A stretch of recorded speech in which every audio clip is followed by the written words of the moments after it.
the general understanding and dialogue of GAN's process. Understanding. Disclaimer. The information and education material contained herein is meant to promote the general understanding and dialogue of GAN's processing.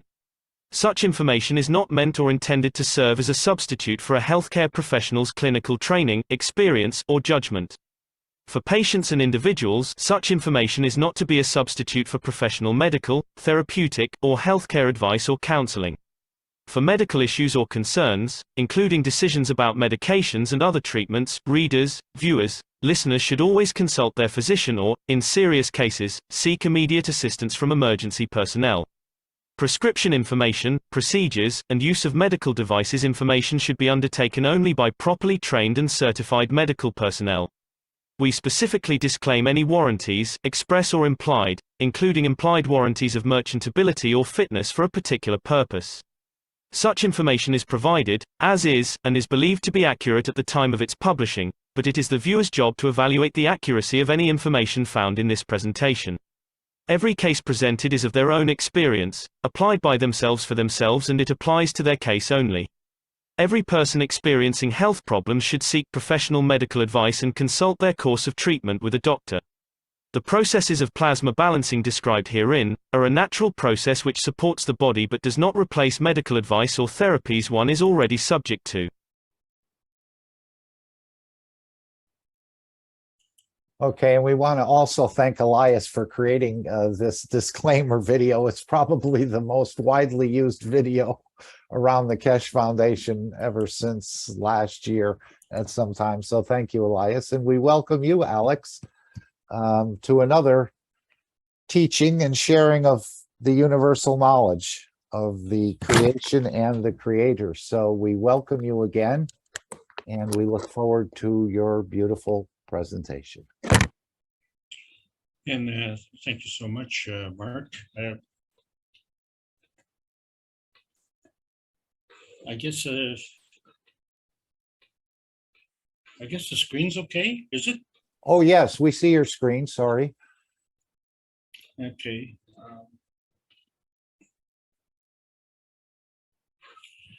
Yeah, we're learning all the time. Sorry for the little delay there. No problem. This is a live broadcast, and we have these things anytime with anyone. Well, you know what, Mark? I've only been doing this for 4 years, so like I need more time. Right. Anyway, we're all growing into the knowledge, and you're helping us a tremendous amount. So we thank you very much, Alex, for your presence. Well, thank you for your kind words, and I want to thank everybody for attending today and allowing me to present. It is a beautiful day in North America, and this is I'm trying to help with the teaching of Marin Tevakali Kesh and the Kesh Foundation Spaceship Institute. And so let's get right into it, because we have people from all around the world in all different time zones. And so here we go. This is the Kesh Foundation Spaceship Institute, Teachings on Plasma Science. We are entering the basic outer space series, and today's topic is the call of the wild. My name is Alexander. I am from Canada. It is September the 11th, 2022. This is the Kesh Foundation North America Plasma Education Series. So what we've tried to do, and we're coming up to almost 2 years now. We started with the basic teaching series, and frankly, all the series are basic.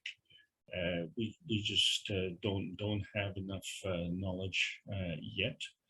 However, the knowledge that we need to understand is how this affects us on our Earth space. And in order to do that, we have to understand the basics and know the basics and have insight into the basics. And so then, of course, we had to clearly identify what is Earth space, because that helped us identify what is basic inner space. And now that I think we've done that, this gives us an opportunity to examine the basic outer space. And so, as I said, it is today the call of the wild. And the reason I say that is because we are, quite enamored with our technology.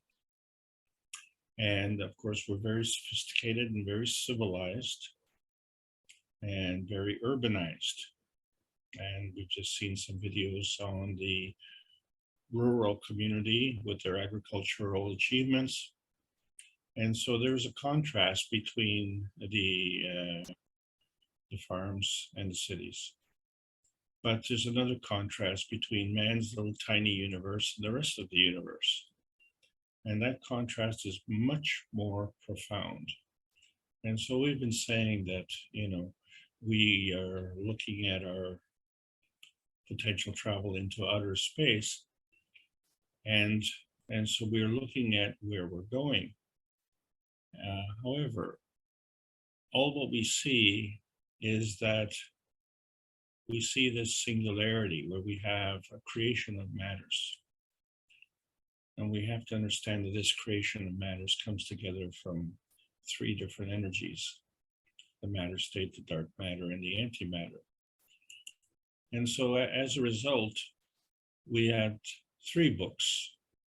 The book number 2 was The Structure of Light, and book number 3, The Origin of the Universe. And so there was a progression. And we had to question, well, which is the source and which is the soul and what is the link? And how do we talk about this in common language? Because we have scientists who are specializing in physics, and we have scientists who are specializing in the spiritual world. And then there's the rest of us, the riffraff. And we're searching for outer space because we all want our little piece of the pie in the sky, don't we? And so we understand that our main reference point is that we are in the sun space. And our sun is actually a star. And the name of this star is, well, it's sun. That's what the name is. And so we are within the sun space, but we are not in the sun. The sun space includes all the other planets. And so to identify which planet that we're from, we had to figure out which planet we're not from. So we looked at our neighbors and we created some boundaries. And we said, oh, okay, well, we are not Venus and we are not Mars. And so we are Earth. And so that's kind of handy if you could see your neighbors, but you have to understand that these neighbors are moving all the time. So the point is that whether the neighbor is next door or moving around somewhere else, we have created a boundary which clearly identifies what is me and what is not me. And so as such, we all are a very good target practice. And so we have had this sentimental target in the sky, which we call Earth. And we've created this boundary on Earth, which is our Earth space. And so within this Earth space, but we have to share it with vertical people. And so the vertical people, which we will call as part of the agricultural system, they are the vertical people space. They have their own space, and they're also on Earth space. And that's what makes this Earth so beautiful. And look at the variety. And then to keep this thing going, we have bumblebees, and they have their space. And so they are also sharing the space with the vertical people, and they're sharing the space with us. And then, well, another kind of bee is a wasp. And so they have their own space. And what's interesting here, besides the artwork of the hive space, is the fact that what we want to talk about today are the seasonal changes. because this has been a week of great sadness for me. On September the 7th, we've seen some changes. And so one of the things when I look at this hive, it's very high. In other words, it's at least 3 meters off the ground. And so the height of the hive, they say, people who are at one with nature, they say that the height of the hive indicates how much snow will come that winter. And so it looks like they're predicting lots of snow. And it's a nice story, but you know, a better story would be to figure out how did they know? And of course, you know, we are the intelligent species. And so one of the other sad points was that I started to see the geese flying, the Canada goose. And of course, the Canada goose has its own space and is part of the Earth space. And the call of the wild, because they are wild geese, is a honking. And so, you know, these are the original honkies. And we ask our questions. How do they fly? I mean, like, let's face it, they don't have a rocket. Why are they honking? And let's face it, they don't have a horn. And where are they going? And another question, of course, is how do they know? And I apologize for asking so many questions, but this is what happens as you increase your knowledge. You not only ask more questions, but now you have to know which questions to ask, because you see, the vertical people space also brought me sadness because the leaves are turning. And so you see the red maple leaves. And the thing about it is that in my opinion, it's at least 2 weeks, maybe 4 weeks early, but at least 2 weeks. And so we're predicting an early winter. Well, how did they know? And so what we're talking about is a seasonal change here. And we talked about these seasonal changes before we were talking about comas, because some go into hibernation, like bears, and some go into dormancy, well, like the vertical people. Some people go into suspended animation, and they would, you know, like fish, and they would do that for the whole season. We don't do that. If we do any kind of hibernation, it's just overnight. We call it sleep. If we go more than one night, then we call it a coma. But you know, the birds have a really special thing is they can leave. And so when you look at the winter scene and you say, well, where did everybody go? And so they started to leave this week. And then for me, I love summer, so that's why I'm sad. However, the seasons change, and so as we get closer to winter, we also get closer to spring, which is my favorite season. So it's another step towards my greatest happiness. But regardless of whatever it is heaven on earth. And we can pick whatever we want. And that's why we came here. And what was interesting is that the reason the seasons change is because of our position with respect to the sun. So on one side, it's summer, and on the other side, it's winter. Now, we're in the northern hemisphere, so in the southern hemisphere, on our winter side, in the south, it's summer. And so on the other side, it's the opposite. But because this is a moving target, we are target shooting to a specific point that is based on our neighbors. And it's also based on our other relationships. And so we have to wonder how the seasons affect it. And so one of the misconceptions that we have is the sun is a very hot place. So we don't want to be there, right? That's hot places is, you know, the hotter it is, I guess, the closer to hell. Is that what they say? But the sun is our friend. And so we find that the closer we get to the sun, well, in the northern hemisphere, that's winter. And so, but in the southern hemisphere, that's summer. So we could be half right that the closer we are to the sun, the warmer it is. But half right is not very precise. And when you're half right, well, you're not going to hit the target. And our target was to get to Earth. And so we see Earth as the part which goes from the ground to the sky. But then we see the moon, and we see the moon is also rotating around the Earth. So really, you know, the Earth's range extends to the moon, and that goes beyond the magnetosphere. And it includes the atmosphere. And then, of course, it includes the ground, the crust. And then we haven't really talked about below the crust at this point in time.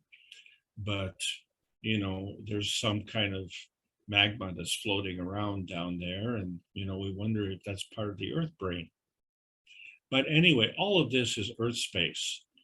And so from a point of Earth space, we know that the gravity is down. And so that becomes the gravitational point. And so therefore the moon will be up, and that becomes the magnetical point. And so we said that we have two hemispheres, a northern hemisphere and a southern hemisphere. And they have fields that rotate in opposite directions. But fortunately for us, they in physicality rotate together. So the sun comes up every day and goes down every day, and then comes back up the next day. And it's very reliable. Hasn't failed us, not in my lifetime anyway. And so we like to look at what it's like outside. And so we can either look through and see a translucent window or a transparent window.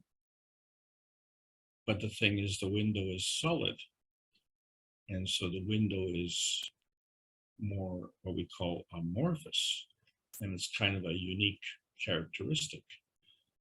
And so it is a fluidization, if you will, of the solid. And yet when you tap on the glass, sounds pretty solid to me. But I can look through it. And when I look through it, you know, I can see the clouds, the rain. And I can't see the wind, but I can feel the wind.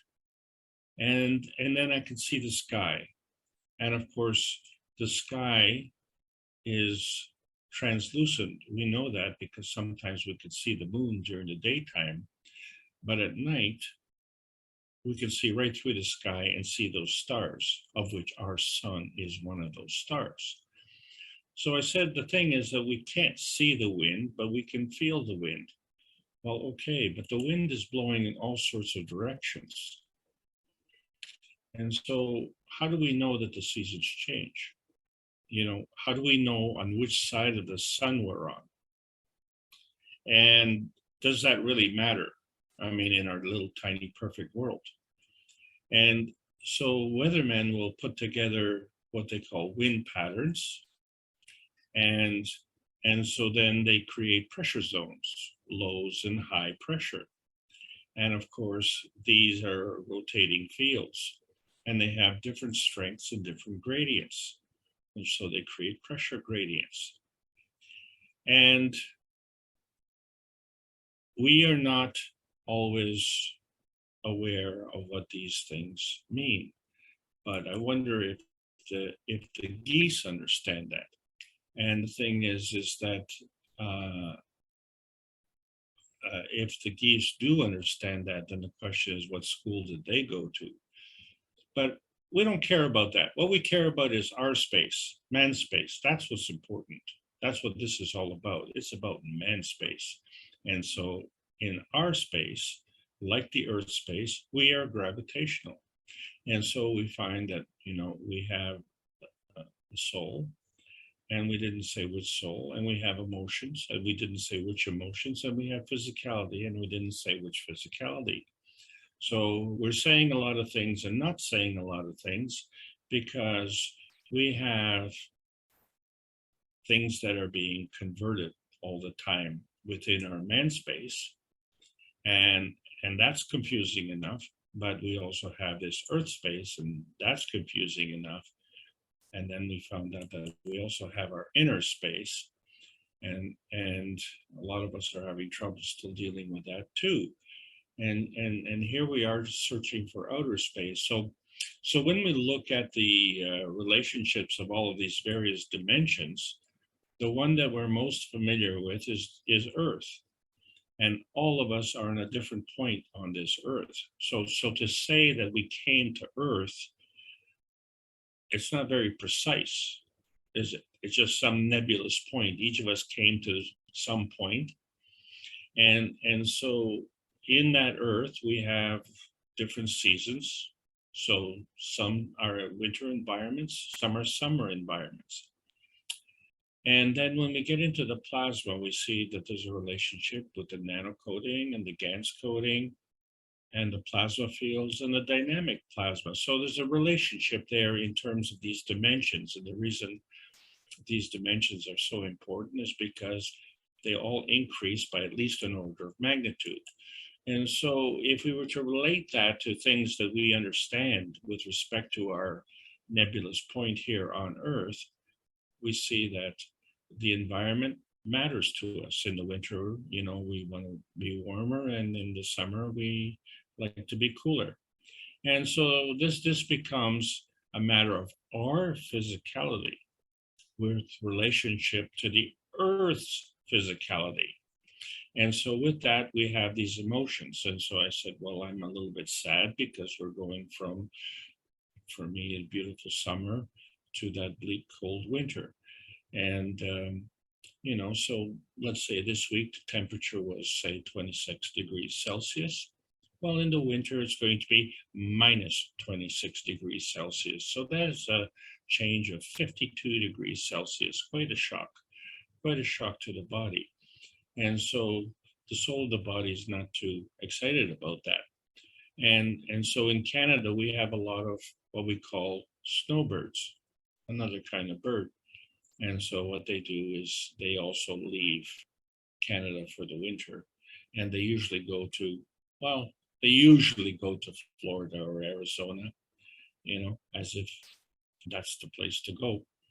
It is a place to go, and there are a lot of Canadians down there. However, I love Canada. And so the soul of man here says, we're going to stay. And these forces that are impacting our decisions have to do with magnetical field forces of attraction and repulsion, right? So I like the sunshine, I'm going to go to Florida.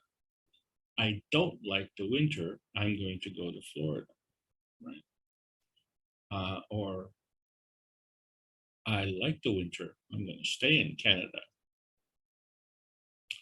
And so these are magnetical gravitational forces. Gravitationals attract and magnetical repel. And so there's a feeding and there's a feedback. And this is how the universe is created. It's created from energy. And this energy is always in motion. And we have to take into account that all things are working in combination. Because when you say magnetical or gravitational, you have to say to what? And so this is the problem that we have with our soul positioning. We have to say which body, which emotion, which soul, and position to what. So if we say that our relationship of the soul of man to the soul of the body is as the relationship of the sun to the earth. Okay, well, the earth rotates around the sun. Okay, well, that's fine. So the soul of the body rotates around the earth, but with the earth, right? And so the soul of the man kind of goes for a ride. And where do we go? Well, we have a physical brain and we have a physical body. And fortunately for us, the two of them are attached. And so how they're attached is we see, well, the body's a lot bigger than the brain, right? And so we are very attached to our physicality, particularly our body. And of course, when we look at the relationship with the sun and the earth, we're very attached to the earth. But look, the earth is a lot smaller than the sun. So we find that our relationship of the physicality of the body is an earthbound strength. And that earthbound strength is manifested from the soul of the body. So that the physical soul of the body, then by that logic, is stronger than the physical soul of the man. And if it's only an earthbound strength, yeah, well, that works. But we find in the plasma field strength that the universal soul of the man is stronger than the universal soul of the body. Now that makes sense too, because the soul of the man is within the brain, and so the soul of the man is gravitational, and the gravitational is stronger. Okay, now we're making sense. So the soul of the body is weaker than the soul of the man, but the physical body is stronger than the physical body of the brain.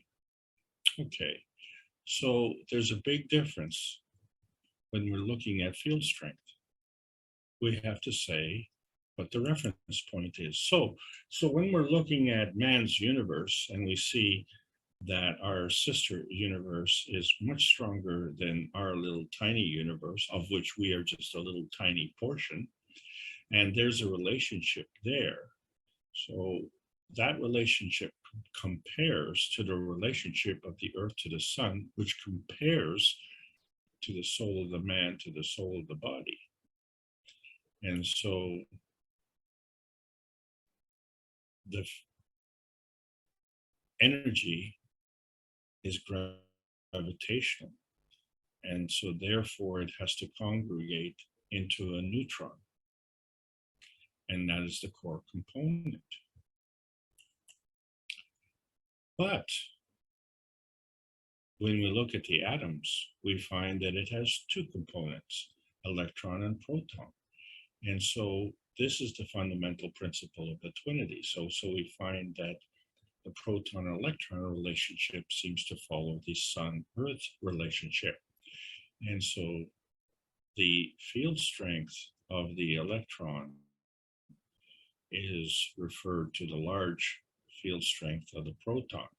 It's the proton field strength which feeds the electron, but the two of them work together hand in hand.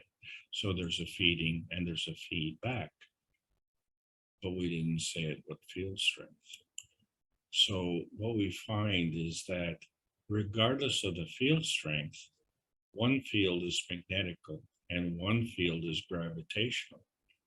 And so both fields are rays in motion. And I'm sure you can see the difference here between the magnetical and gravitational fields.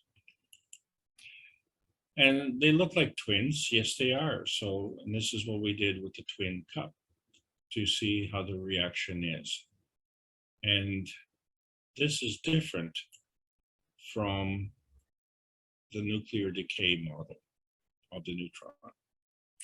And so we see that the neutron is bigger than the combination of the electron proton.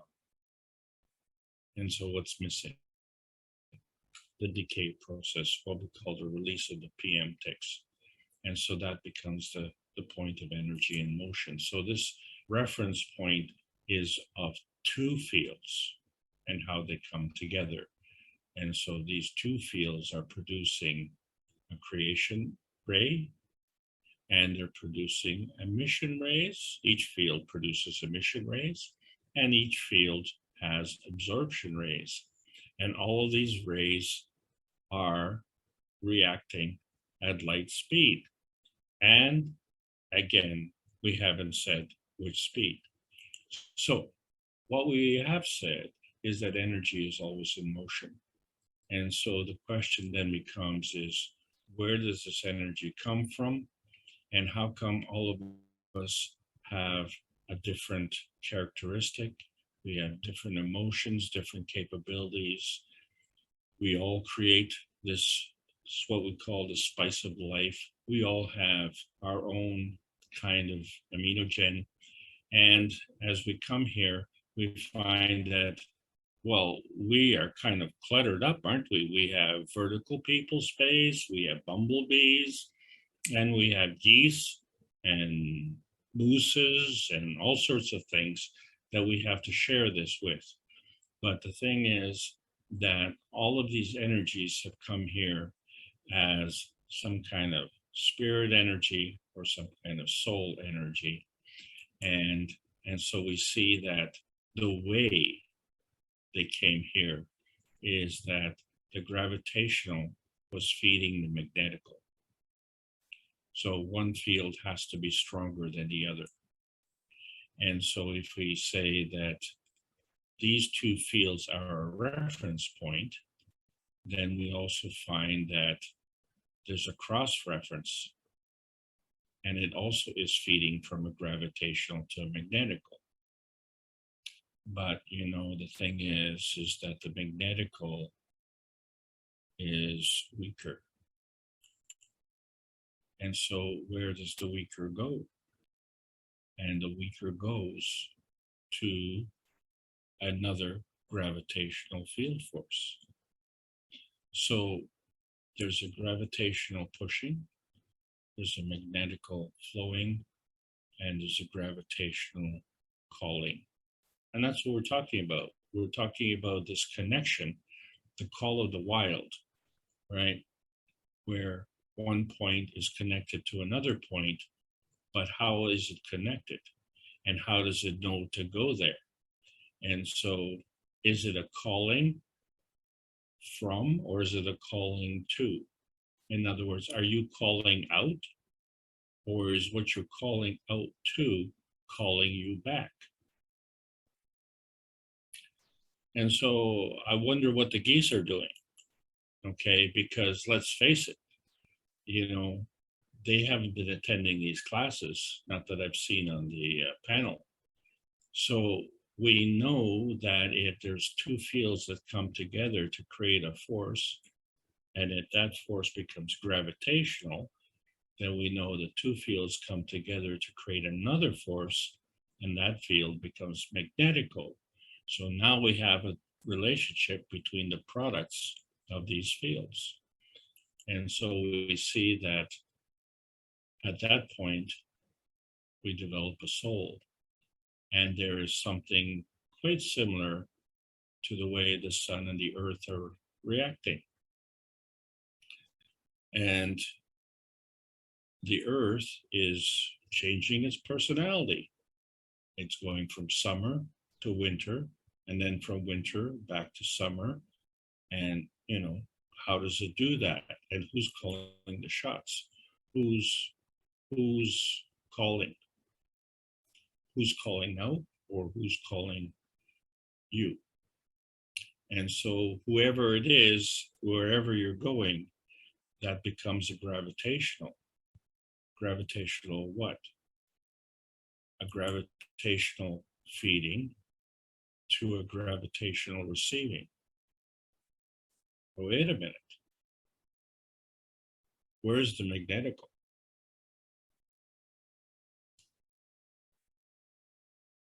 It's gone. It was there a moment ago. And so the question I have is, as we look at these flock of geese, and you may not be able to see it on the screen, they're within that circle. There's a whole bunch of them. And they are flying, obviously, above the ground, but within the biosphere. And of course, they are all flying in a straight line. The point that I'm making is that they somehow know it's time to migrate. And so they didn't ask me, because I didn't know. I would have to look at the calendar. But I was maybe kind of hoping it would be a little bit 2 weeks later, but they are ready to go now. They were ready to go on September the 7th. Today is September the 11th. And oddly enough, the leaves started to change on September the 7th as well. And so as far as they're concerned, because they're in goose space, their space is gravitational. And so they're looking at the Earth as the magnetical part. So they are just like we are. They have their own reference. We have our own reference. And so we're all sharing the same reference on Earth. And so what we look at when we look at fields, we see that there are 2 feeding dimensions and 3 feedback dimensions, right? And so the reason there's always more than 2 as a product of the first 2 is because you still have the first 2. In other words, if one feeding dimension is the goose space and the second feeding dimension is the man space, all of us are still here and still on Earth space. So when we're looking at all the dimensions, it's even more than 3. But let's not complicate things. Let's just say, so we have 2 fields coming together. We produce a third. So we have 3 feedback dimensions because the first 2 fields, the point is they're still feeding. And so the feeding becomes the feedback. And so we as observers, we're just, pretending to understand and pretending to know, but we're not in those 3 dimensions because we're observers, you see. And in reality, so are the geese, because we are all in the Earth space, which has its own 3 dimensions, you see. So we have our 3 dimensions, the geese have their 3 dimensions, and the Earth space has its 3 dimensions. So now we're complicating things because what we see is that our basic 2 dimensions, the physical brain and the physical body, is a feeding dimension.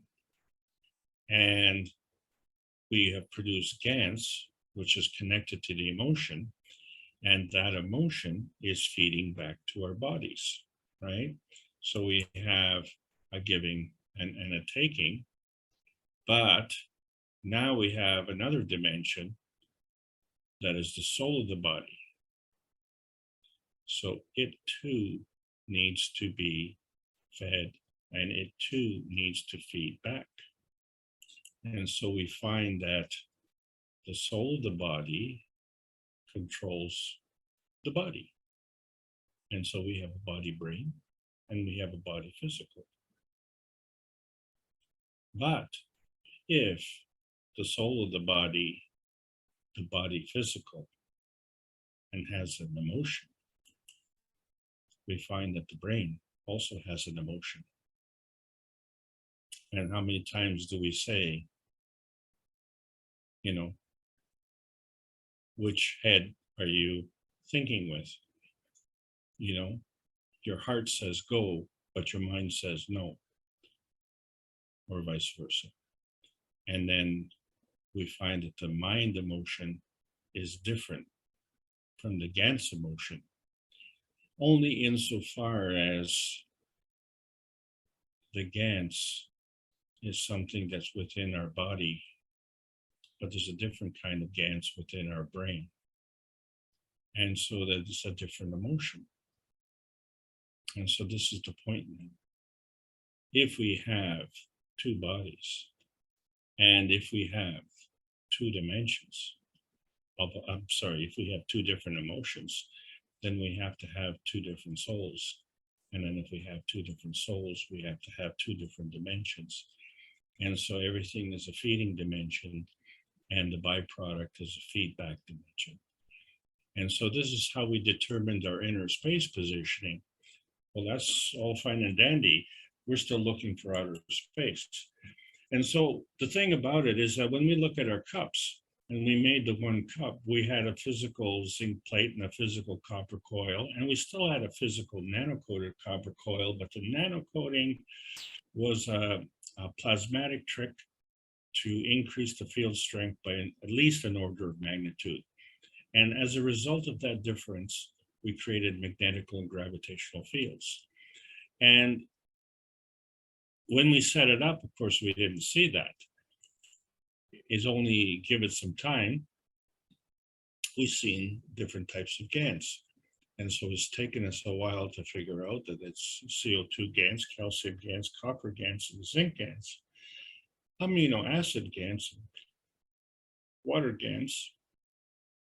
And the thing about it is that all of these GANSes are a combination of elements. So the GANSes themselves are not elementary, but they are a byproduct of two fields. And as such, they carry the field strength of both of these fields. And as a result of that, the field strength of the GANs is higher.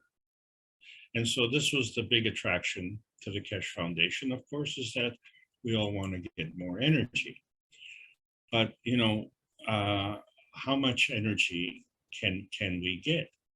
And so we find that we can go from the physical space, the earth space, to an inner space.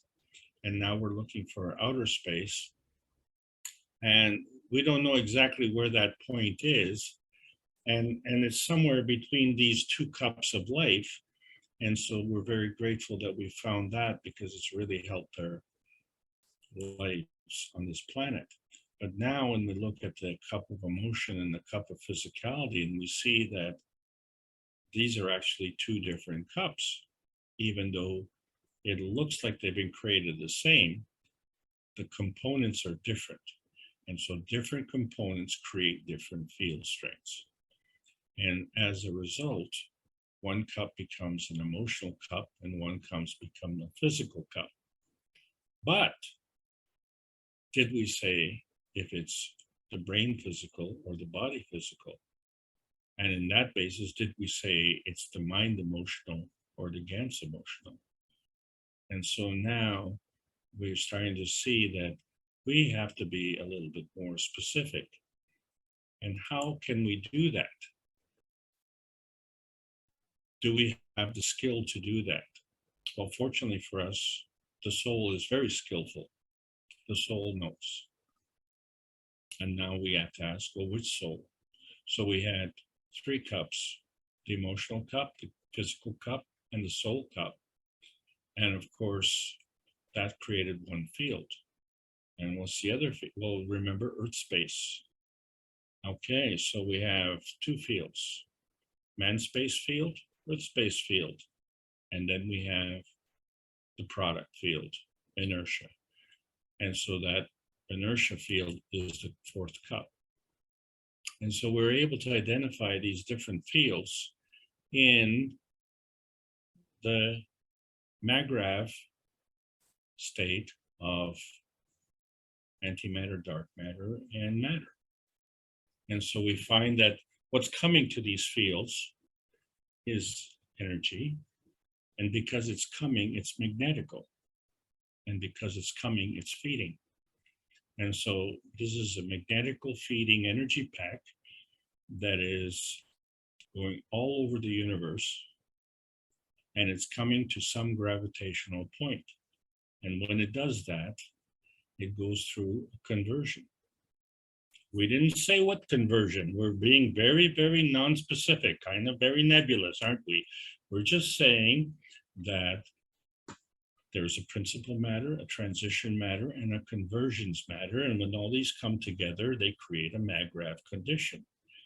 And then MAGRAV conditions interact with other maggraph conditions, and they create another feedback, right?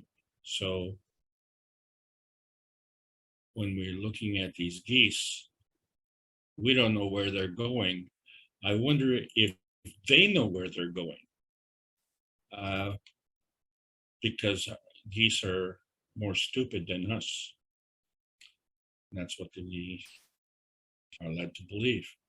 So anyway, the thing is that we have plasma rules, and those plasma rules are that energy states either increase, or now we know that they can decrease. And either way, they can do this by at least an order of magnitude. So again, very non-specific. We don't know how many orders of magnitude. We didn't even, in fact, say how many states. But the rule is that the higher energy state feeds the lower energy state. And so the key word here is feeding. And so the changes to each of these energy states is a manifestation. And the process is called either creation or natural decay. But if there is no change in that energy state and it is still feeding, then that energy state is a catalyst, right? And so the energy transfer is in such a manner that it is non-consuming. And so that is possible. And so these transfer rates from state to state are also higher in the plasma state. And again, by many orders of magnitude. So we find that the plasma fields can either absorb or they can be a barrier. But there's another rule, and that is the ethos of the universe. And so we're now starting to understand how important that is. Because you see, when we look at manifestation, and we didn't say what kind of manifestation, because all we said is that when two fields come together, they form another. So any formation is a manifestation, but it's the plasma feeding that leads to that manifestation. But now the manifestation may be non-tangible or tangible, non-visible or visible. Well, so it may be plasmatic or physical. And so we see there's a physical reality. No, we see the geese flying, and there's a plasmatic reality. And, you know, they want to leave. And I don't know why. Well, other than the fact that the season's changing, but it seems that they are aware of it they don't have a calendar like we do. So they know something that we don't know. And so whatever they know is this manifestation. And that manifestation is a form artifact. And so it's obviously not a physical presence. It's an emotion of presence. And so whatever is causing these geese to fly around is a form artifact of energy and motion. And that emotion is the manifestation point. And so what is really, really interesting, of course, is that we wonder, why are these geese flying around? And they have been flying around for 4 days. And, you know, so we can see them flying around in their physicality, but there is a plasmatic reality which we can't see and can't touch. And that is to understand, what is it that these geese are doing? And so we find that the reason they're flying around in circles is not that they're crazy. They are looking for their buddies. Because during the summer, all their buddies are all individuals, and they've all gone to that nebulous space in Canada, wherever that is. And we don't know where that is because they're just like people. They go wherever they want to go. And there's a big difference, of course. They don't have passports and they don't have, you know, physical boundaries. So they don't exactly know where their buddies are. And so they keep going around in a group, and they're looking for their buddies, and they're honking to let their buddies know that they're looking for them. And so what they're doing is they're feeding information. And they're doing this on a plasmatic basis because obviously they're all working together. And so we understand now that we are all a feeder of a kind. We don't know what kind, but we are a kind of feeder. And we have choices. And so we ask ourselves, which kind of dominant feeder are you? Because the kind of feeder that you are is a representation of a matter plasma, of a matter state. And it's either a physical state or a plasmatic state. And so we find that the geese are all flocking together. And so there is a common denominator for them. And we find that when we're looking at this biosphere, which we're all part of, we find that the same thing happens with our GANs. We find that there's a commonality between the zinc GANs and the CO2 GANs. And that commonality means that there's a feeding and a feedback. So we're saying the zinc is feeding emotionally, and the CO2 GANs is the link, is the energy that is connecting the here to there. And when we look at the GANs in the bottle, we see that the bottle is of glass and it's transparent. And then we see the GANs and it's pretty physical, but there's a hole in the GANs and it too is transparent. And so how do we make the round bottle? And then how did we make the round hole? And those two methods are different. So where is that energy? And if you try and pinpoint it, you can't, because it's a field.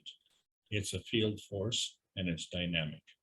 So what you do know is that you have a nebulous point in the middle of that bottle, and there is a plasma hole in that bottle. And so that it becomes this fudge factor that we don't understand. And it kind of is this point where we have ray motion creation from. And when we have this energy level, energy state increase, we call that creation. And when we call it decrease, we call it decay. But the problem is that the plasma motion is a two-way street. So therefore, on the side of creation, there is creation and there is decay that balances. And on the side of decay, there is decay and creation that balances.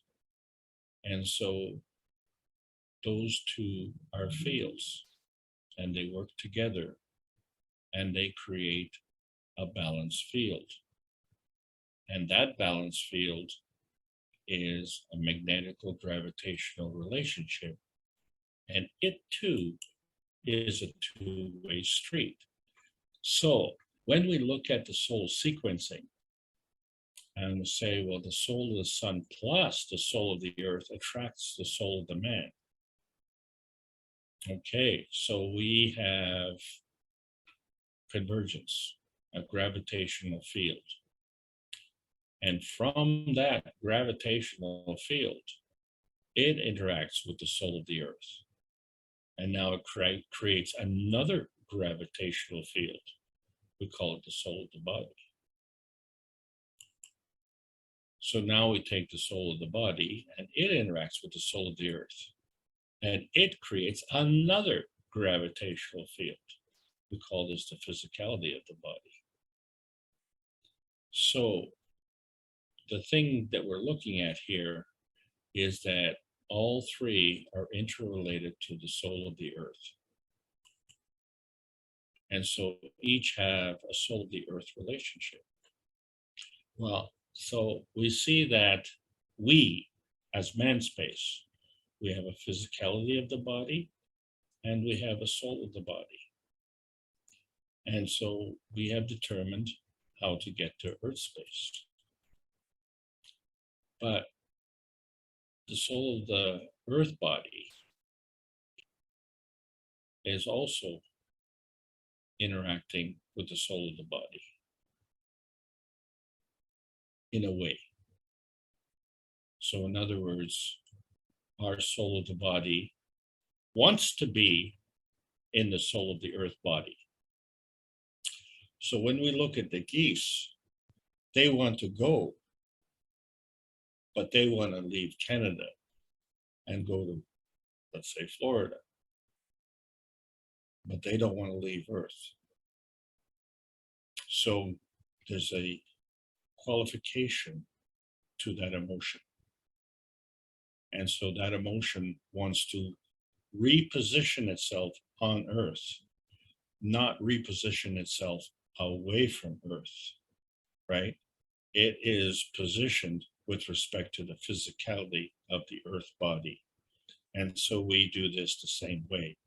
We have a soul of the body, and it manifests the physicality of the body, and it's positioned with respect to the physicality of the Earth body. But in order to modify our physical positioning, we have to look at our emotional connection. And when we say our emotional connection, what are we going to reference? Are we just going to reference the changes of the seasons? Are we going to reference the changes of the countries? Or are we going to reference the changes of the planets? And so as we start to ask more and more questions, we find that we are now transcending the limitations of nuclear science, because that's what the plasma science does. The limitations of nuclear science were limited by the speed of light. But our morality, our compassion, and our courage has nothing to do with the speed of light. It has everything to do with creation, because life wants to live. And because life wants to live, it is part of creation. And so man space wants to live, goose space wants to live, even bumblebee space wants to live. So they do the things that keeps their physicality intact. So we have homes, and we heat the homes, and we have energy in the homes.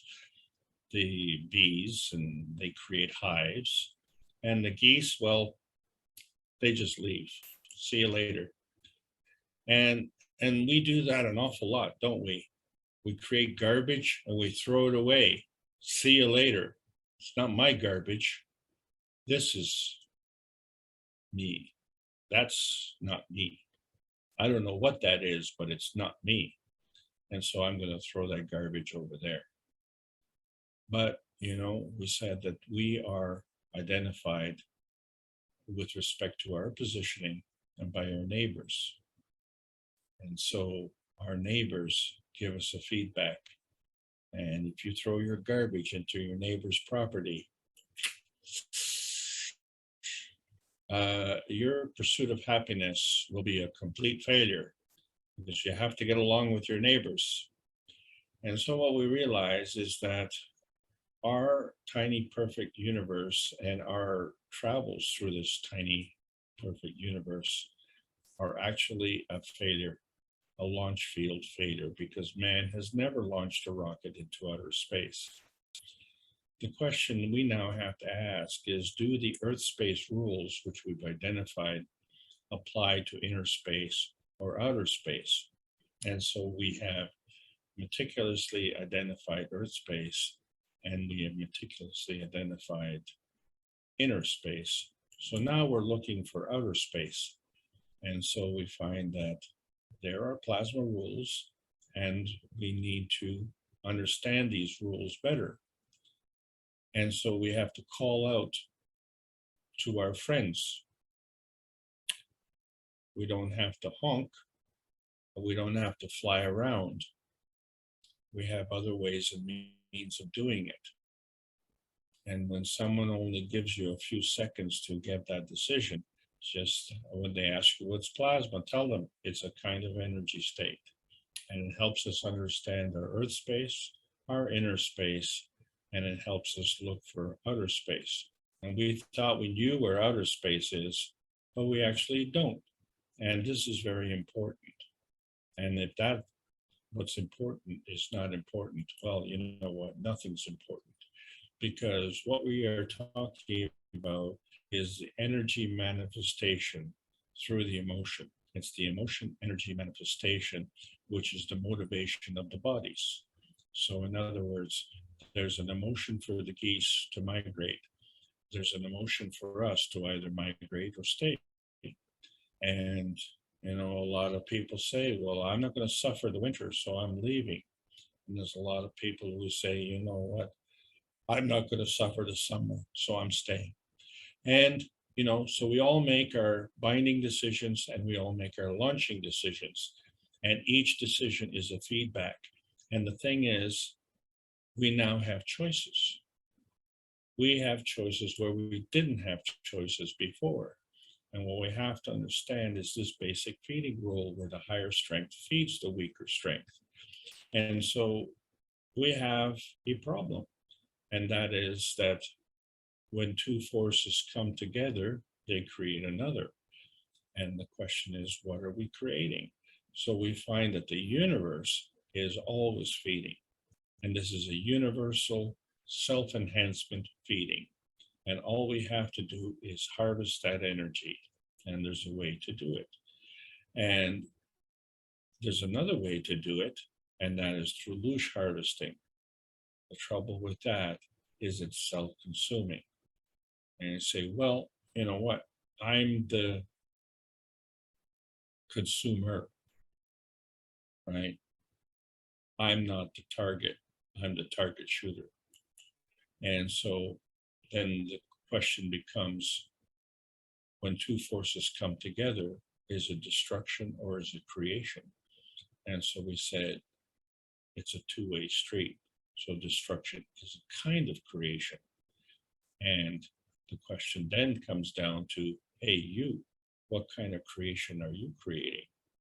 And are you that shining example, that sun in the universe? And each of us now has a choice on how we bind our energy. And the way we bind our energy really is a feeding choice. So we can either be fed by the universe or we can feed off of others at the expense of others. Up until now, there's only been one eating rule, and the higher strength eats the weaker strength. And it's not a conflict because it's not that conflict. That's not me. Okay, I just want to eat. And there's a goose flying. And so the call of the wild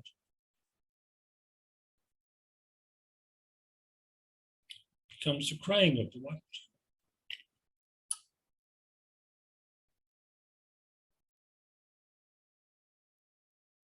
So some of these geese are not flying around anymore.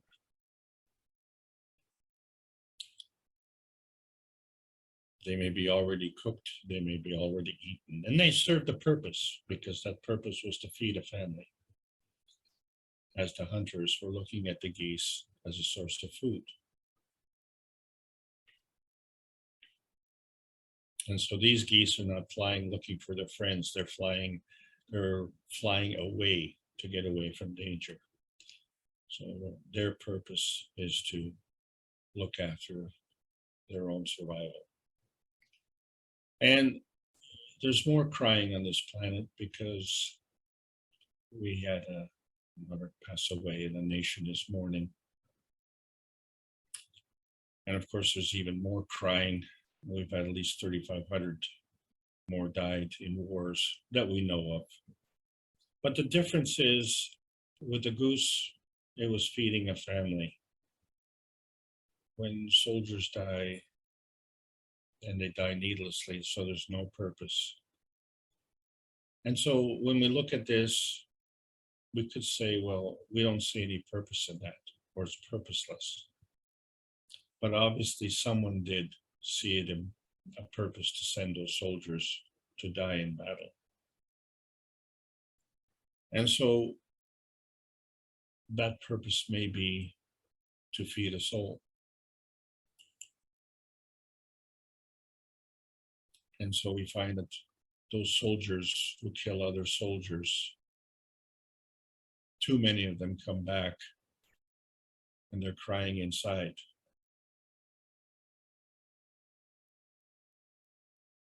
And they call it PTSD.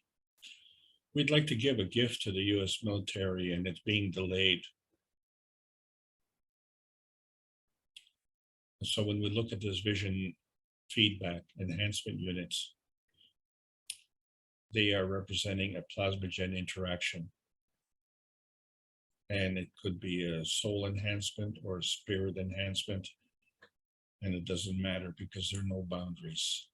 What it is defaulting to a path towards the refugium of man, the point of safety.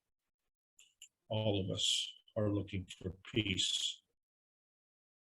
And so the call of the wild is normal. And the majority seek and will answer, because the call of the wild is the call of freedom and emancipation. And the universe is normal. The earth is also seeking freedom and emancipation. And we've come to an existential crisis. And that crisis defaults to the harvesting of plasma energy of the plasma universe. And so we find that the peace dome is our inner space dome. What feeds the peace dome? We know where Earth space is, and we know where inner space is. Maybe the peace is in outer space. And so this is pointing to the gate, and we have to unlock that gate and pass through the gateway to understand that the inner space of the earth body is the launch field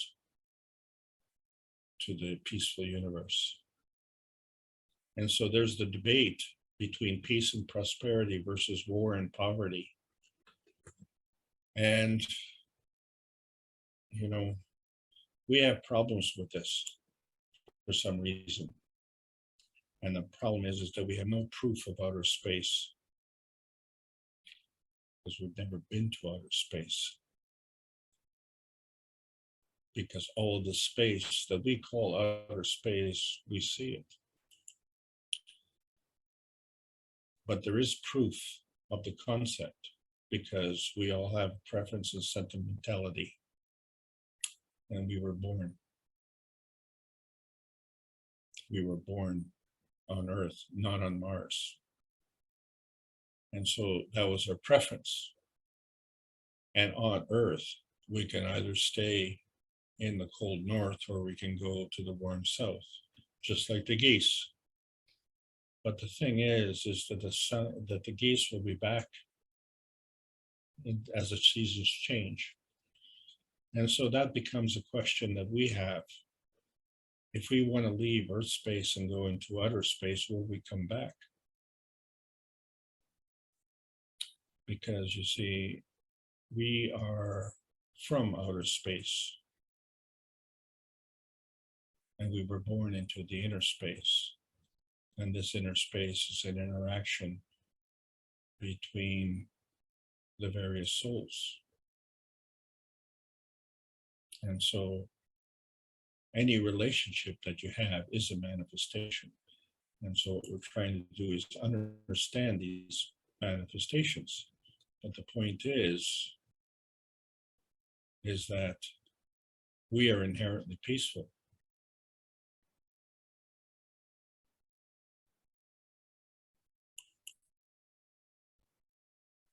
And that's why the science of man has to meet the soul of man for peace. Because now we have choices. It's in the post-June the 6th era. We've sent many people into outer space, and you could call it a migration. And they've all gone safely, and they've all come back safely. And Noah Hunter was able to shoot them down. And so we all have these choices to understand how we go from Earth space to outer space. And we can only do that if we understand our inner space. This is the Keshe Foundation Spaceship Institute, teaching plasma science and calling all Earth space patriots. There's a World Peace Treaty. We need to sign it. You can sign it however you want. You can sign it with a pen, sign it with your heart, sign it with your soul, but gee whiz, sign it with meaning. Because Earth has life with freedom from boundaries. And the plasma science of life answers the call of the wild. In our earthbound physical and emotional atmospheric transformation, we're transmuting from that transparency point to that manifestation point. And that is what's going to allow us to go beyond that nebulous point to that universal inner space of freedom, and into the universal refugium of this nebulous life of the universal community. You see, outer space puts stress on the man-made boundaries of thought. And that's why plasma science needs to be delivered in exchange for peace on Earth. So welcome to the outer space age. Thank you all for allowing me to present. Over to you, Mark. Well, thank you, Alex. I was just noticing in the Keshe American Knowledge Team, Lisbeth had put that a forwarded message from Lisa McDonald that Neil Howe passed away a few hours ago. It must have been on Friday. I guess it was posted yesterday. We elevate his soul for his next journey. He was a very dear member of our Australian plasma team here at our Northern Rivers Plasma Group and in our KFTV community. He was a good and kind teacher who helped us to create programs, encouraging us to do better work, even when we knew we had a lot to learn. Thank you, Neil. Your soul is now flying free. So Neil was heading up as a director of the KF Television International, and he came down with a brain tumor of sorts, and he was going through treatment, but I guess he decided that, or the soul decided that it was time to move on. Hassan says in the chat, bless your soul. Bless your soul, beautiful Neil. He is enjoying the jump. Otherwise, he would have stayed. Remember, Mr. Keshe said 90% of us will never come back. So we just elevate your soul. I thought we'd take 1 minute collectively to elevate the soul of Neil Howe. Who'll feel us? He's still here on the planet. As Mr. Keshe said, the soul usually stays for 14, 21 days for a certain period of time.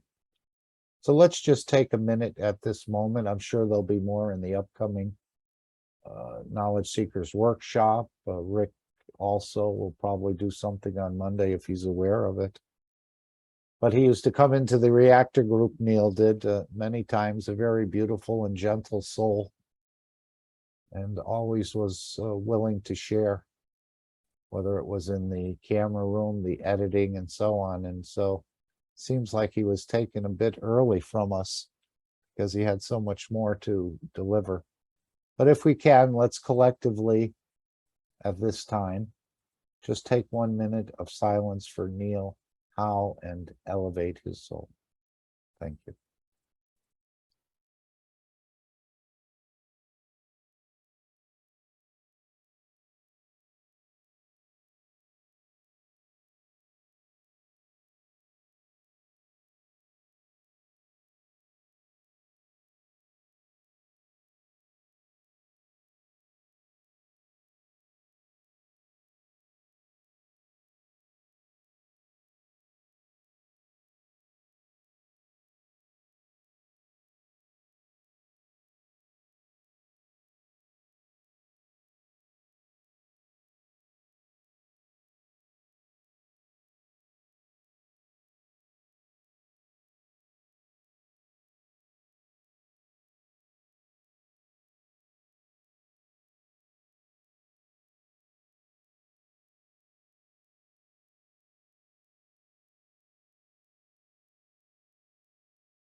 Thank you for taking that minute. Again, if anyone remembers Neil and would like to make any comments before we go to questions for Alex. But he did have a kind and beautiful way of coming across. Never was proud or seemed to say he knew exactly what he was saying or anything along that line. And we were all hoping that he would recover. I know it happened, maybe it was even before last year or sometime in the early part of last year, if I recall. Might even have been longer. And he had come into a couple of meetings of Rick's, but didn't say anything. I know Lisa gave us some periodic updates that he was working on it and he was going to beat this thing, but maybe it was the physicality that he decided to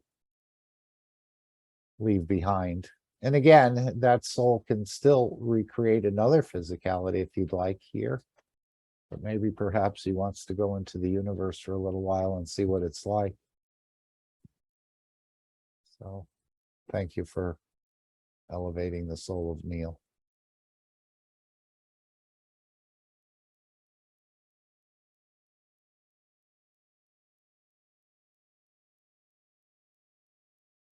I don't think we have anyone here new.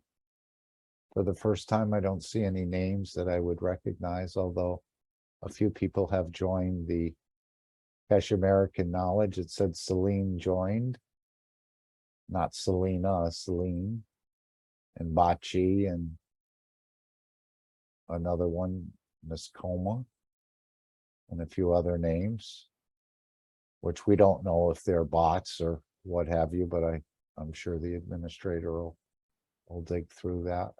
But we welcome all of those who have joined.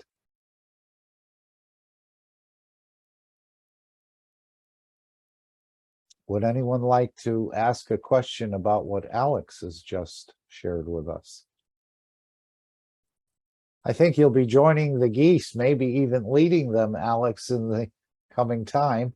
If you don't want to stay in Canada for the winter, no passport required. That's just devastating news. Yes, for some reason, something said to check the telegram. And I pulled it up and that's what I just happened to see. His picture with the camera that he was using as his identity in the Zoom meetings and different things. So again, a very beautiful soul, which you all are. We all are. The soul is perfect.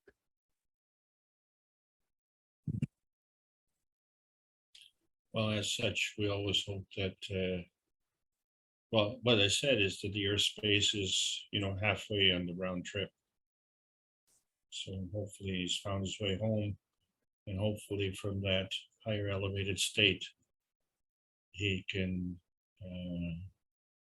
help us more, because it's not just us on Earth, it's the universal community. So, he's stepped up into the big leagues. Yeah, I'm sure they're welcoming him into their so-called fields of their arms, or arms of their fields. As we know, I'm sure he's recognized already as being part of the Cash Foundation and being a knowledge seeker and wanting to bring the peace to this planet. So it's a beautiful fit, Neil. And the thing is, he's taking his knowledge with him, you see. This is a very important point. So, yes, he's life is for expanded. learning, and that what he's learned now will transmute into the, shall we say, the plasma RNA of his soul.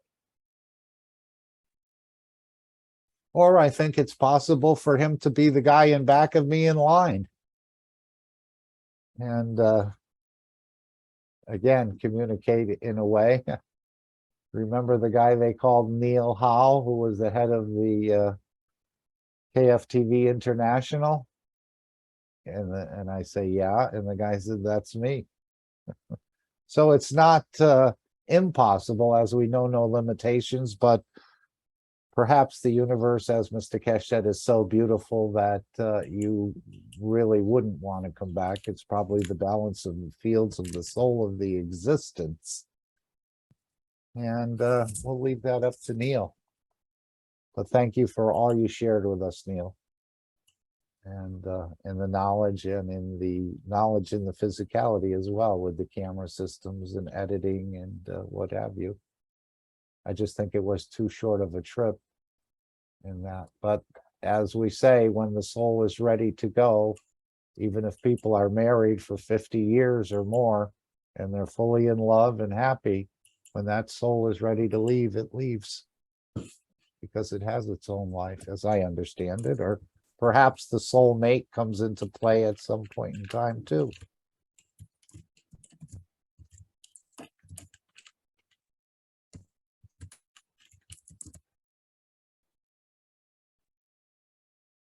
Any questions for Alex? No, just a comment on that.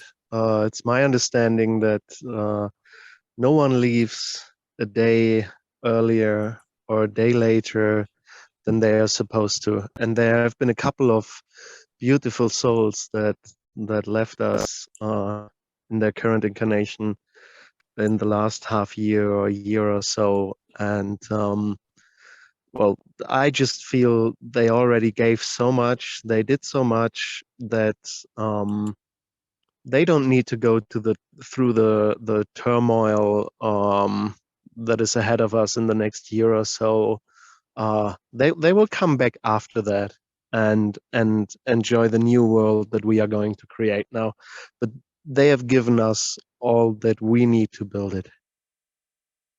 It would be amazing to see him on the cruise ship if that was a possibility for the Kesh Foundation. Maybe not looking exactly the way he looks now, or in another perhaps physicality, but yet still the same soul, that we would recognize him. Yes, we're getting more and more friends within that we've known within the universal community. So we won't be total strangers when we go there, but frictional things do happen. People do fall off ladders or have car accidents or other things. But again, maybe you're correct. The soul can see these things coming, and maybe that's the way it's chosen to depart. Again, I don't know for sure, but we know no limitations. So whatever we think could be correct. Mark, it's Dean here. Can I just quickly say Yes. Condolences to Neil's family, and thank you, Neil, for the beauty of your soul and everything you did share with the KFTV. His knowledge that he shared was beautiful, and he did many things. I had some conversations with Neil, and he was very gentle, as you say, beautiful man. And I'd like to say thank you very much, Neil. It was wonderful to have spoken with you and been present with you in each and every moment. And I know that you find a very beautiful position wherever it is that you decide to take, through the knowledge that you shared and through your experiences that came about, as we see on the screen right now. All those interactions that have happened through Neil's endeavors and through his coming together and bringing together a team that have now matured and become something much more, a bigger totality. And they will go on and create much more wonderful creations, like you see on the screen now, that will share the knowledge more and will bring it to humanity in a very big and direct way. That all these, Alicia does, and many of the other guys, Ed, and all you guys do so much on the editing side and producing videos. And I know that they're getting spread around on various different platforms. And at one moment, there's going to be the right person, the right government, the right situation where it will just blossom. And then once this knowledge is shared, it will take hold like the magnet, and it will spread very rapidly. So thank you, Neil, for your intentions and the beauty that you shared. One other thing, a question to Alex. Alex, when you were speaking just now about inner and outer space, so for me, thinking about that, that thought would be that anything from inside me, within, it obviously is inner space, and anything outside of that thought is outer space. Everything. So it's just about from however we conceive it in the environment. So from within to without, outer space. What is outer space? Everything outside of ourselves. Just a question, just a thought. Anyway. No, it is. Thank you, Alex. No, Dean, thank you. That's the point. Yeah. And it's exactly the same as what we see now. It's outside of that, the sphere of that KFTV. Anything outside of that is outer space.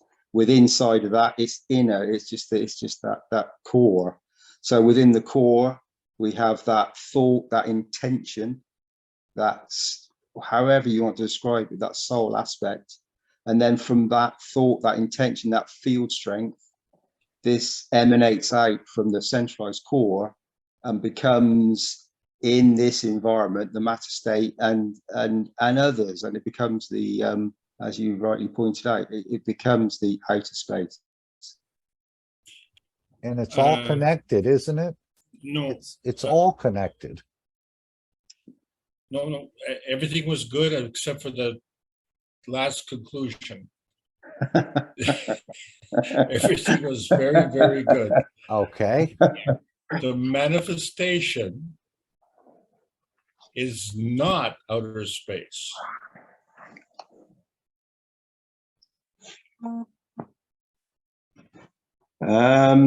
Okay. It's in this environment. It's Yes, present. And yes. It's a contributing factor to this environment.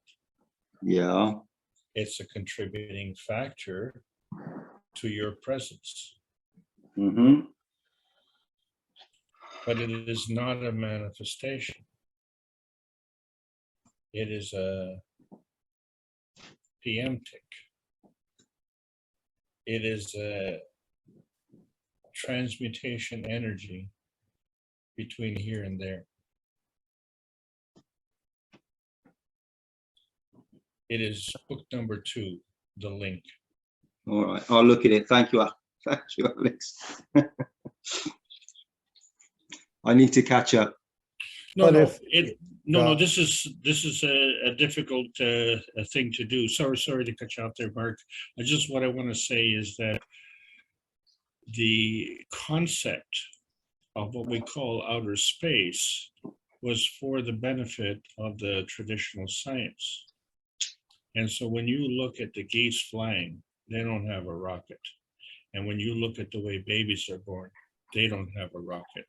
So in other words, to understand outer space, you don't need to be a rocket scientist.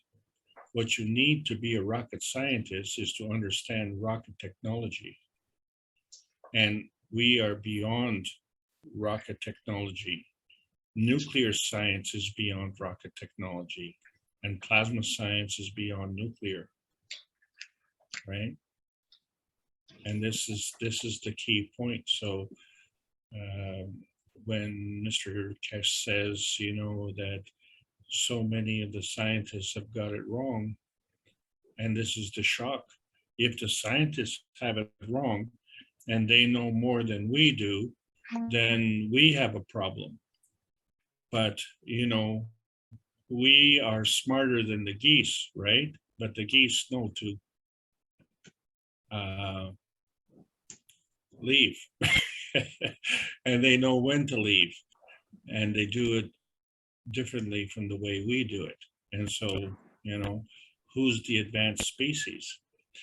Well, the advanced species is really us, because now we have the insight with respect to where outer space is and what outer space does.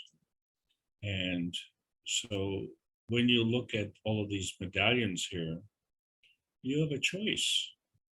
You have choices where you can go. And wherever you're going, you have to go through outer space to get there. And that's why the travel in outer space is instantaneous. Does that make sense, Dean? Yeah, it does. Thank you, Alex. Yeah,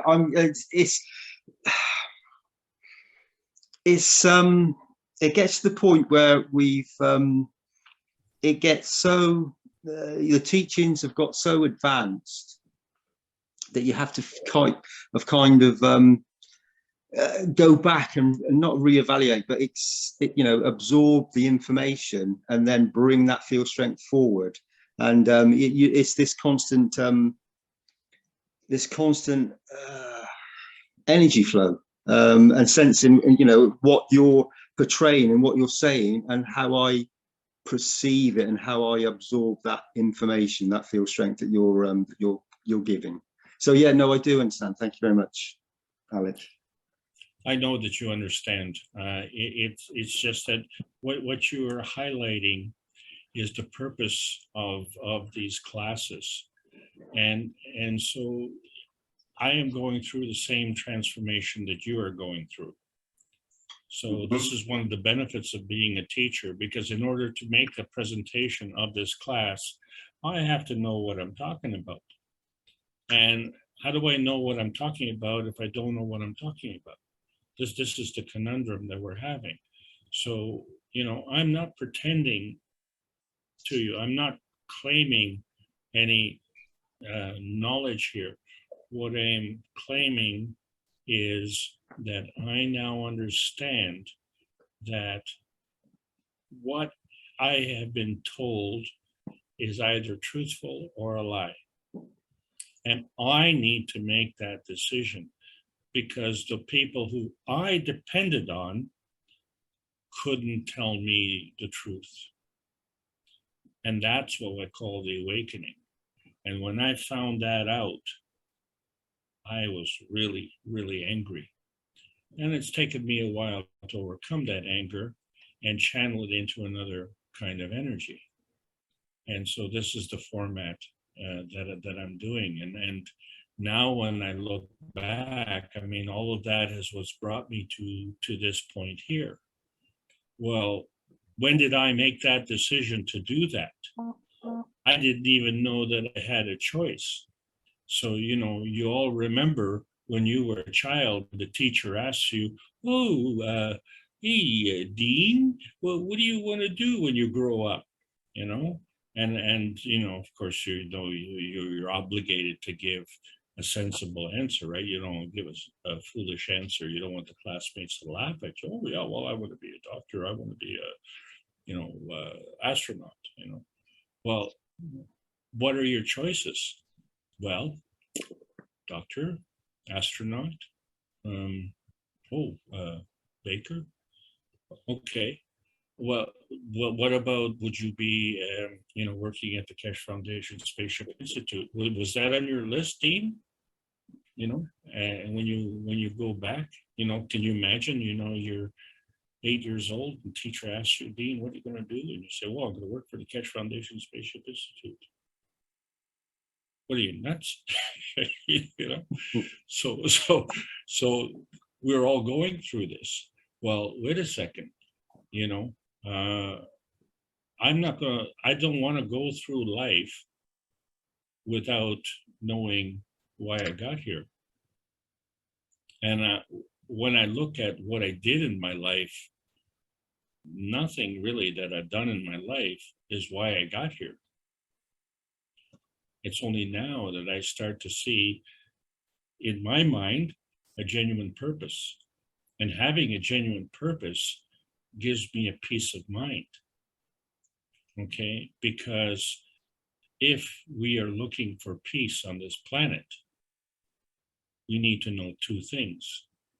Why don't we have peace? And why do we want peace? And so the reason we don't have peace is because we're not allowed in outer space. And why don't we want peace? is because when we go into outer space, we're playing by a different set of rules that are not possible in any other place except Earth space. And so why is that? And so we have two emotions to deal with. We have the universal community emotion, and we have the Earth space emotion. And it only stands to reason. If 1 + 1 is more than 2, then these emotions are the 1 + 1. And does it always come up to 2 or 2 and a bit or 3 or 9? Well, we have choices. And it's because we have these choices that the biodiversity on this planet even exists. And so we now look at, well, why we came to this planet. We came to heaven. That's why. And where we came from, we were obviously sent from. And where we go to is where we were called from. And so we are experiencing the calling of the soul of the earth.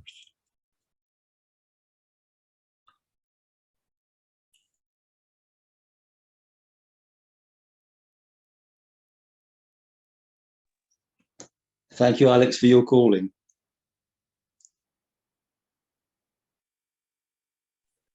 And thank you for your calling. Yeah, it's a very the knowledge is so profound and so deep, and we are, as we know, just touching the tip of the iceberg, the first tiny little step. Never ends. Never ends. And it comes to us all at different positions. You spoke about when we were a child. This knowledge, once it's shared amongst the generations and it touches the children, like Mr. Kesh speaks about when, and you spoke about earlier on, Mark, when you said about the grandparents should be elevating the soul of the child to come. When this actually really does happen, when we get the child in physicality as well as the non-physical, but when we have this and we have a situation where a child literally does say, well, I want to be part of and want to have this, they have this desire, this thought, this intention to be part of something as beautiful as the ethos of the knowledge of the foundation of Kesh, then we know that humanity has reached a moment that really does give us the opportunity to be part of a much bigger totality. We have this in this very moment, the thought, the intention. And if I give that thought and intention in this precise moment, then we have it. We have everything.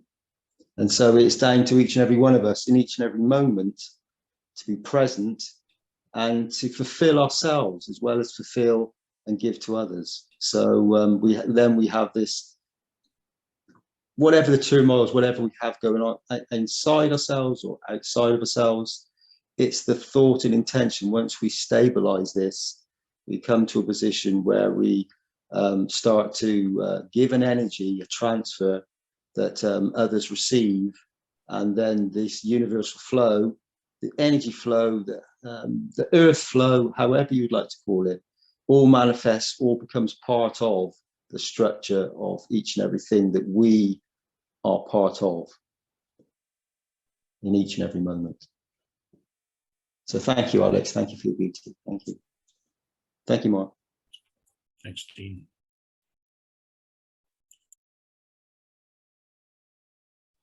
How about if we go back to the plasma diagram for a moment, Alex? Where we have the principal matter, the transitional matter, and the matter. Now, when we're looking at that diagram, if you have a plasma, you cannot have any matter state in there, but yet we have the word matter there. And can we have any transitional matter? As I read the books and through my limited understanding, I'm seeing that the principal matter actually creates the transitional matter as well as losing enough energy to become matter state. So here we see the matter and we see the dark matter, or what Mr. Kesh renamed transitional matter. Is it actually there, or does the principal matter transmute into a matter state by losing its energies going through the transitional or transformation, perhaps? And then Wow, what appear a question. as a matter state. I was thinking of Neil's soul. And I'm thinking here he's going out into the universe, let's say, well, maybe not yet, but he will. And his position is already predetermined. I think the soul already knows where. I know Mr. Kesh said we could see that future for ourselves in the system. If you'd like to be there, you'd like to change it. But there's no matter state. Now, our soul is a star in the cosmos of the universe. And we know the star is the star, what we call, it's a plasma, we know. But would that be considered a matter state? Because that star, it may or may not create a solar system around it. Some stars are solitary and they don't have any sort of planets revolving around them.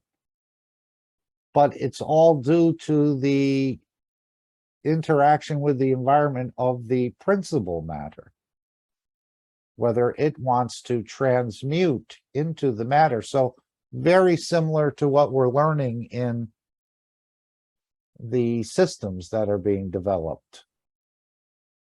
Again, it's just some question, and maybe you'd like to add some frosting to the cake. Oh yeah, it would have to be frosting because you baked the whole cake here.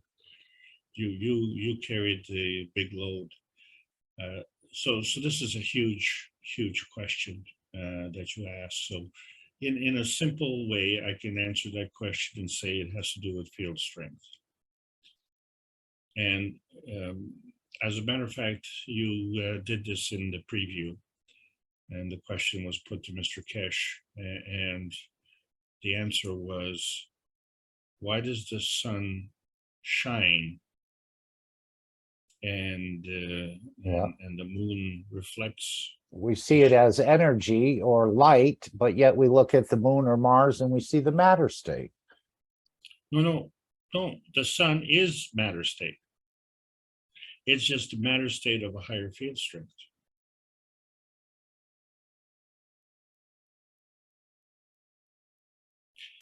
Characteristics change based on the energy level. Okay, let's put it this way. I know, there are a lot of jokes, and so the jokes are, trying to help us to learn. But when you ask, well, like, what is the most important part of the body, and if you literally take that question, then you would say the brain. But the brain is dependent on other parts of the body in order to function properly. And I guess it's what's happened to Neil. And so I heard you say that it had to do something like with a brain tumor. right? So the brain couldn't function properly because it had a physical matter state debilitation.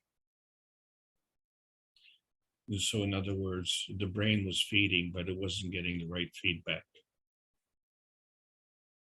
Or the feedback it was getting was stronger and couldn't overcome the feeding, if you will. So what happens is that there's a weakening. And as Mr. Kesh says, the binding energy that keeps the soul weakens to the point where the soul is overpowering the binding, the boundary. And so this is how we transmute from one energy state to another energy state. But you're looking at, in this picture, the singularity of the field. And so if this field is going to move,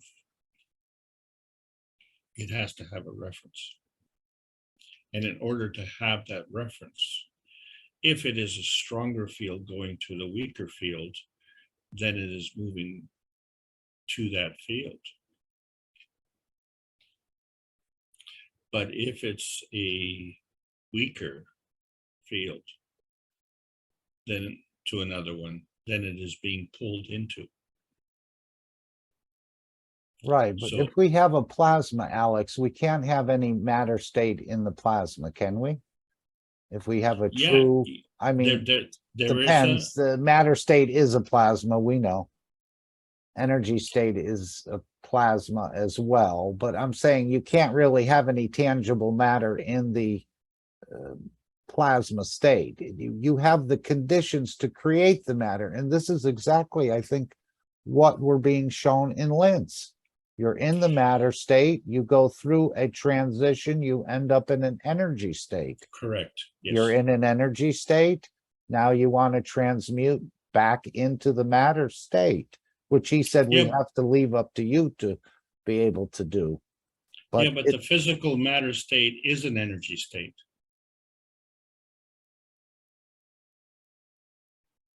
But you can't have any, to me, you can't have the tangibility in the plasma. When you create a free plasma, is there matter state in there or just the conditions for it to manifest the matter state? And the same with the transitional energies. It's there, the conditions are there if it needs to be used or to be acted upon from the principal matter. Again, this is just my thinking and it could be convoluted in a way. No, it's not convoluted. What it is looking at things from a point of singularity or looking at things from a point of duality. If you understand that every field that is manifest, whether it's plasmatic or whether it's physical, is created from two other fields, minimum. So therefore, the physical matter state is a convergence of energy. And the question comes, what is feeding that convergence? And so each of us has a different point of view with respect to that. And so we are fairly confident within our, science. And yet there's another group, our spiritual scientists. And the physical science is limited by verification and validation, which can only be done through physical matter state. And the spiritual scientists, they're not worried about verification and validation. You just have to believe. And so they get away with it. All right. And if you don't have the background in understanding how the energy is exchanged, then you say, well, you know what? I know that I can chop down a tree and build a table. but I don't know how I was born. And so I have to believe in a higher power. And that's where we go right off the rails, because now we're saying power. We're not saying energy, field strength. We're saying power, which is kind of a strength in terms of dominance. The universe doesn't work by dominance. So what I would like to say is that there are those who have power in the physicality, and they would like to extend that power into the universal community. And there is a possibility for them to do that. There's just one caveat, and that is, in the universe, there's no fighting, there's no killing, and there's no war. And the reason for it is because they do not see the physical manifestation. The physical manifestation may actually be a cloak to hide the truth. And they see right through that. They see the truth, because the truth comes from the soul, right? Because the soul is part of the energy, and the energy is always positive. So you cannot not give something. You either give it or you take it. So energy is always in motion. So they see that. And that energy, in order to be life-giving, has to be truthful. So that's the universal law. And the universal community sees that. So what do?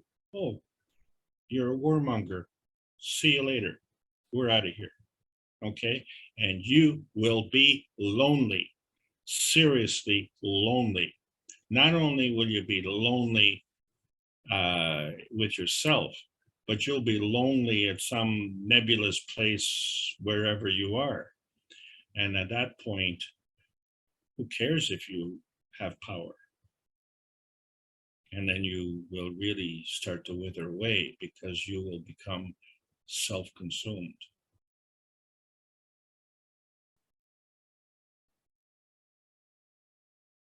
This is why we're not allowed into outer space. And at the same point, we don't want to go into outer space.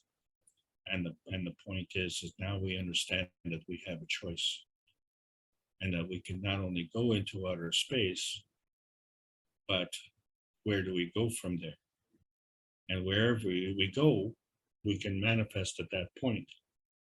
And the question then becomes, do we want to manifest at the lowest energy level, the physicality, or do we want to manifest at a higher energy level, which could be the inner space, right? Wherever we manifest, that's where we are. But to get there, we have to go through outer space.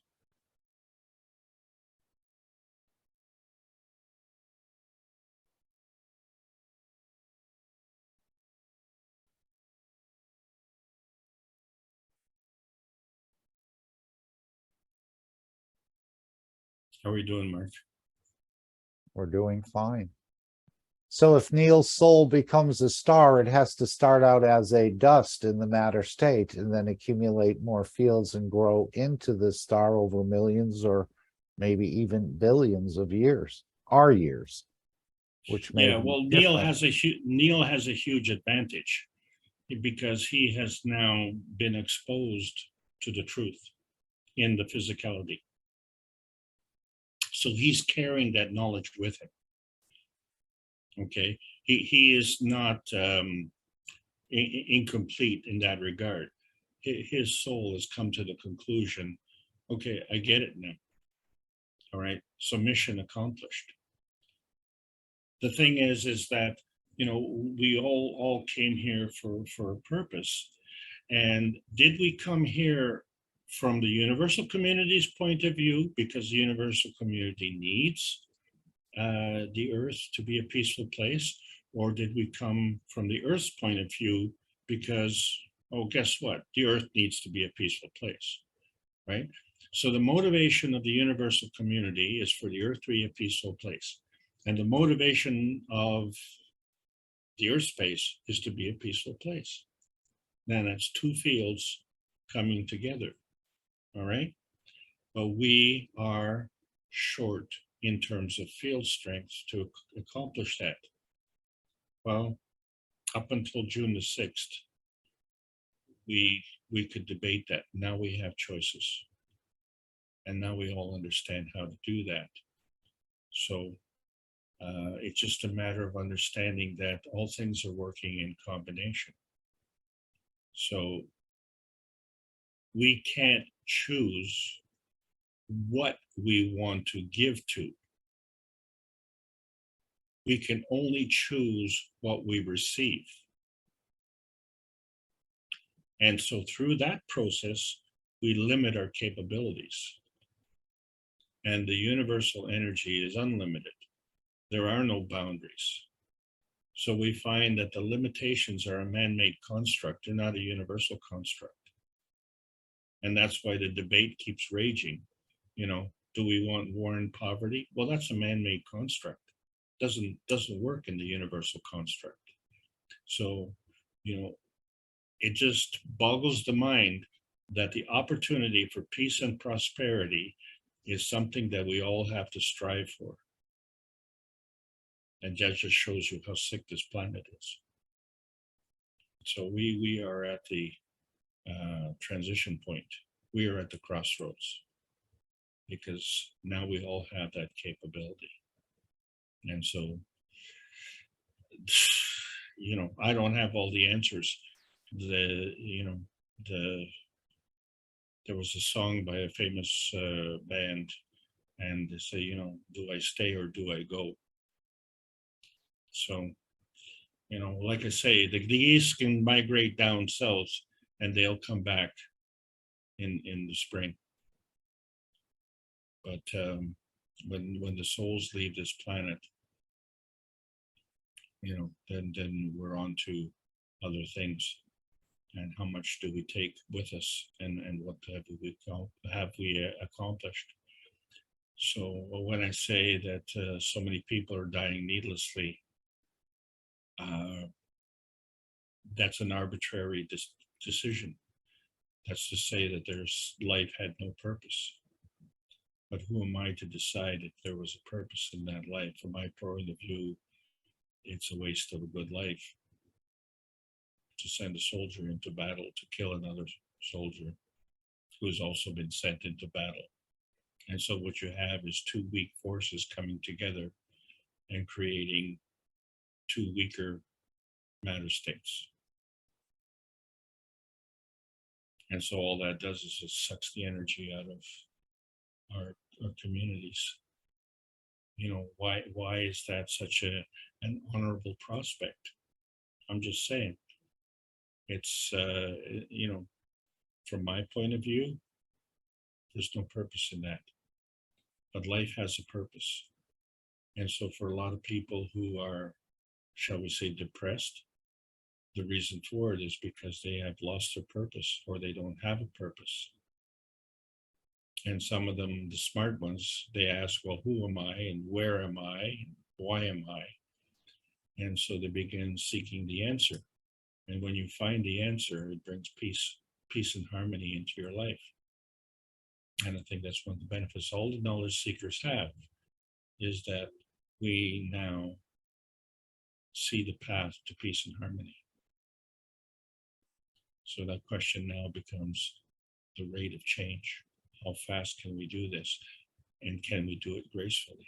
This becomes the bigger question, but we understand that it comes, when you're looking at this singularity, you can see that there's a combination within. And it's the combination of all those forces that are creating this maggrab condition.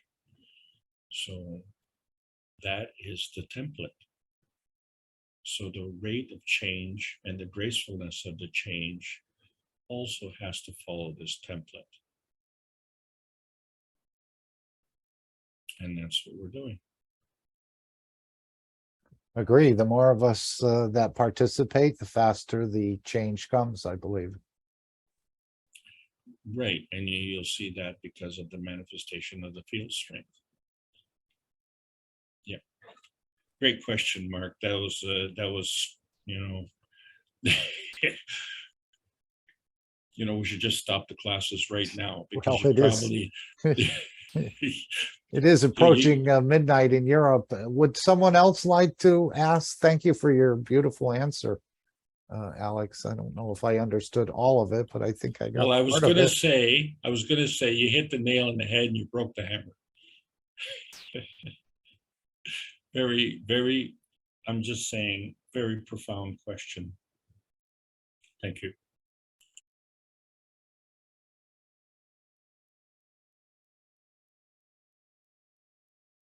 Anybody else have something they'd like to add, discuss, share?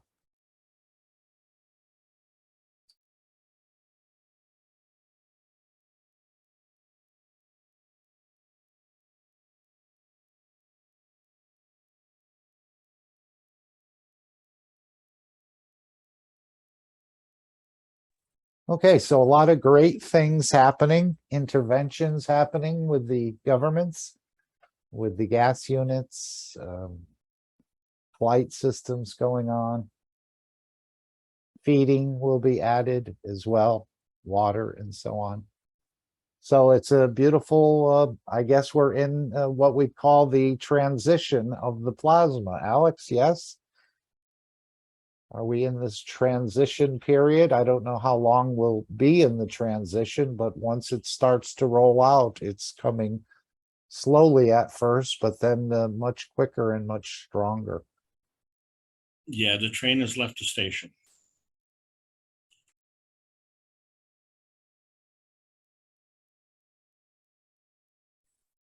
Okay, I don't hear any other questions. Thank you, Dean, Alex, everyone else who's added something today.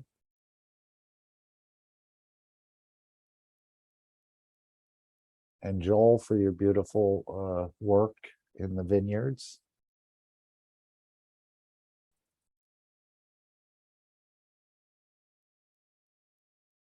And many more to come, as I see it. It's just going to be breathtaking for most people that this is actually, it's been here for years, as Mr. Kesh said. He's worked on this. He could have shown the flying chair in Belgium, or in, was it I think it was the flying chair that he referred to recently.